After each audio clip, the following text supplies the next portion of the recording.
Good morning and welcome to the special edition of my live comments, the Saturday special. We live in in the world where knowledge reigns supreme. We live in a world which is supposed to be the acme of scientific thought. But the majority of the people, do you think they are having any scientific spirit or scientific ideas? Do you think that the spirit of inquiry, the spirit of questioning, why, where, how, are prevalent today? As a matter of fact, the scientific spirit is troubled today. Majority of the people are at the same level as far as the spirit of inquiry is concerned as they were in the Stone Age. And I mean it. It was 50 years back, almost more than that, when Yuri Gagarin landed on the moon, which set up a rivalry of space between US and America. And then Kennedy goaded the scientists to send Neil Armstrong. But then, although he was a hero, although there were proofs that he had been the first person in the space, there were people who said, no, that's not possible. The conquest of space is wrong. And the landing of Neil Armstrong is a Hollywood triumph. It's possibly a film landscape that has been filmed. Why?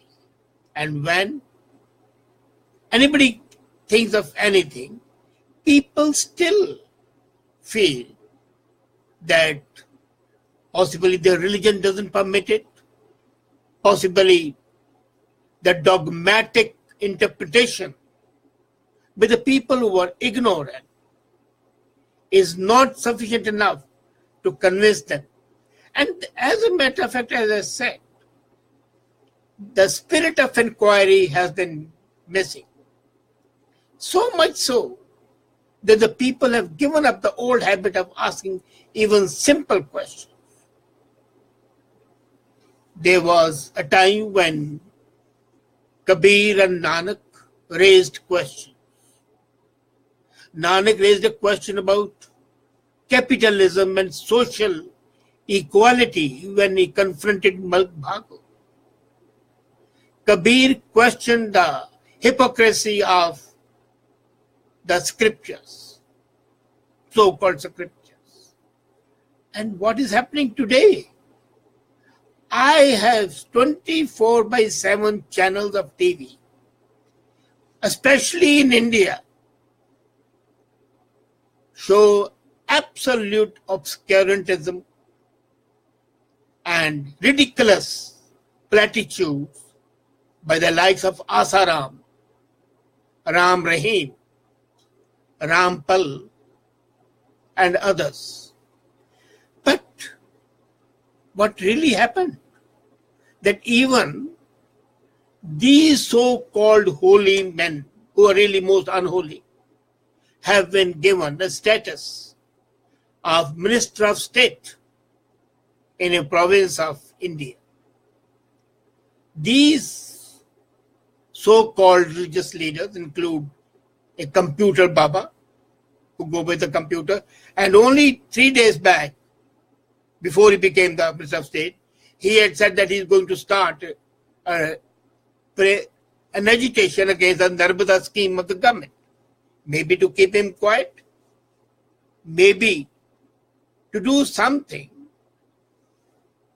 so that he can be instrumental in supporting the ruling party. How is it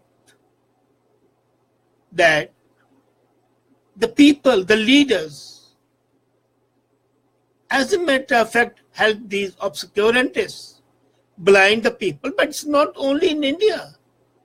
Imagine in New York, a cult called Nixon has a $100 million charity just 4 days back from Brofman daughters. And there's another group in Albany which divides a congregation into two parts. One is called the masters and others are called the slaves. And the leader of the group, one of the American holy men, is facing allegations that he was forced to have sex with him. Claire and Sarah Brahman, the youngest daughters of Edgar Brofman, became involved and gave $100 million.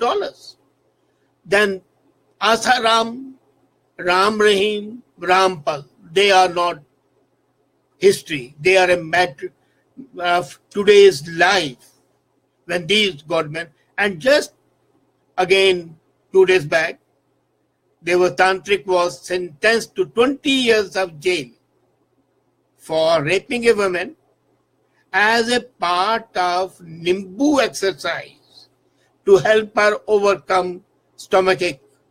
And her husband was present when she was raped. That is the problem. Where is saffron rope?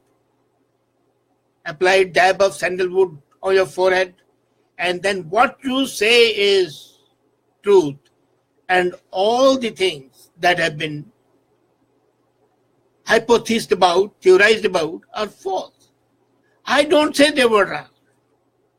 When a minister of state derides Darwin, or the prime minister of a country talks of the plastic surgery of a ridiculous thing, of an elephant head being placed on human body, that shows that there is a state encouragement of obscurantists.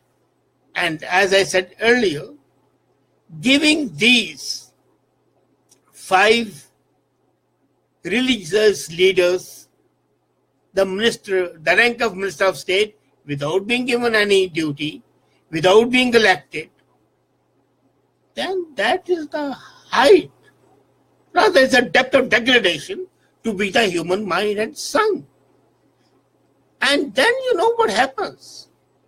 Unreason has become a conduit to the political power. The questioning spirit is seen as an act of rebellion, and that must be quashed. The network of gullibility, of acceptance, built around the faith becomes a political asset. And look at the heroes of South Asia, Indira Gandhi, Arshad, Ziaul Haq, Benazir Bhutto, Pervez Musharraf.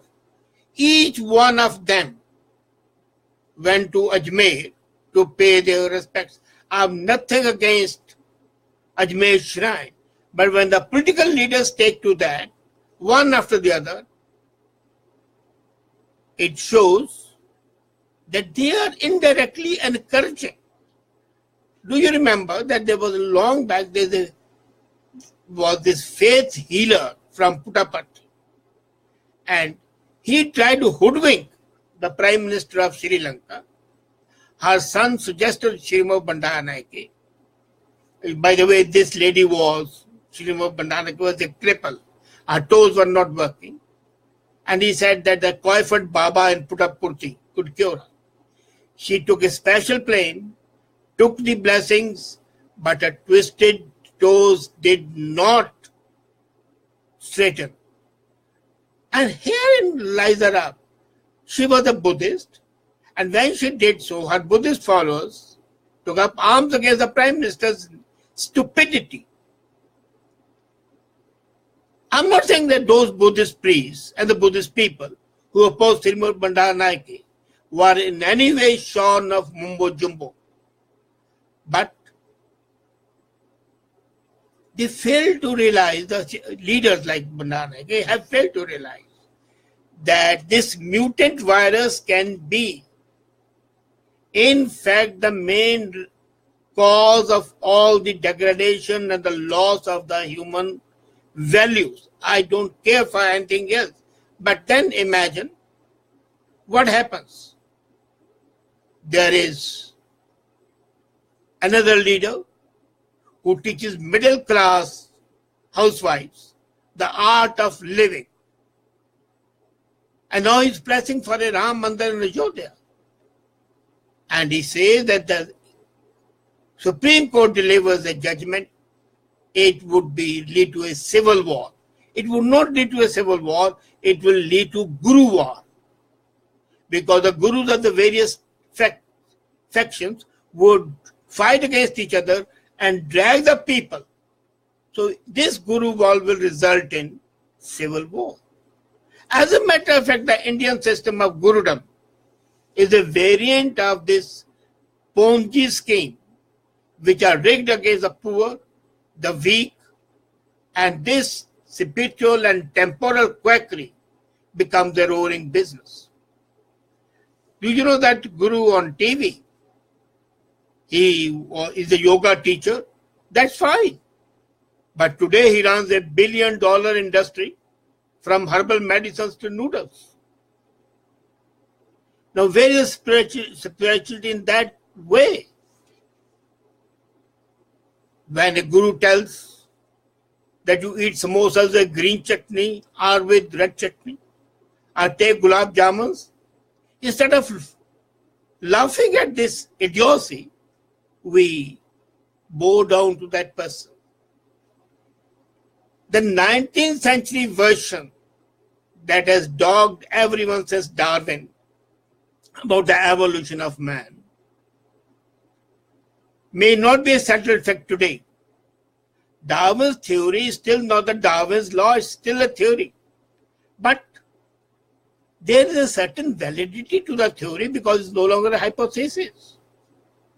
However, to deride that, as one of the state ministers in India did, shows that we have a closed mind. When I think of it, that the questioning spirit, which is the cause of all activity and all creativity, whether it's spiritual, whether it's materialistic, whether it's technological, in case we do not question right or wrong, we are going to degrade our capability to sub-animal level. When I see the teachers telling the students, well, I'm telling you, or the parents telling the children, well, we are telling you and we are elder to you, so what we say is a gospel truth. That crushes the child. Child is born with a sense of wonder. Child is born with a sense of curiosity. He wants to learn. And that's a basic ingredient of being a human being, desiring to learn and to probe. And that leads to all progress. And when we deal with that desire to learn, when we want to crush that spirit of inquiry, then the scientific spirit cannot be researched.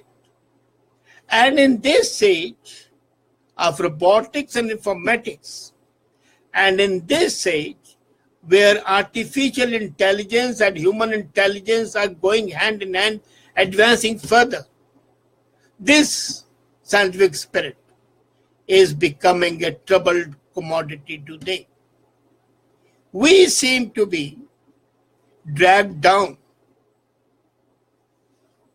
When Mir said that we human beings are complex, the constellations are on the move and they have been there for eons. And that's how the swirling curtain of dust was born. That was a swirling inquiry. When Nanak said, Akasa Aga, the millions of skies, he was referring to the galaxy of the solar system. That is spirit of inquiry. When Moses gave a testament and the 10 commandments, that was not scientific, but it still was not crushing humanity. It was an advisory. And at that time, even an advisory was basically an act of rebellion.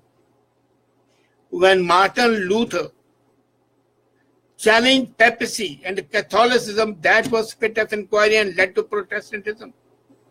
When people like Hugo and Voltaire and Marat challenged the royalty in France, and the French Revolution was born, and the concept of freedom, fraternity, and equality came into being.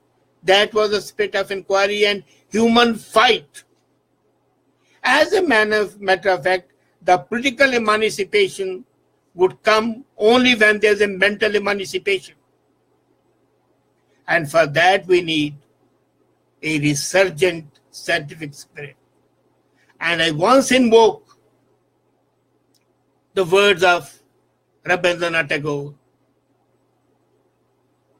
where the mind is without fear and the head is held high, where the clear stream of reason has not lost its way in the dreary desert of dead habit. And then he goes on to say, into that country of freedom, into that dawn of freedom, let my country awake. I would replace the word country with humanity. Let's be reasonable. Let's question. And if after questioning we find something, let's accept it. But we must not in any way deride, denounce, degrade the resurgent human spirit which finds its expression in scientific spirit. Thank you.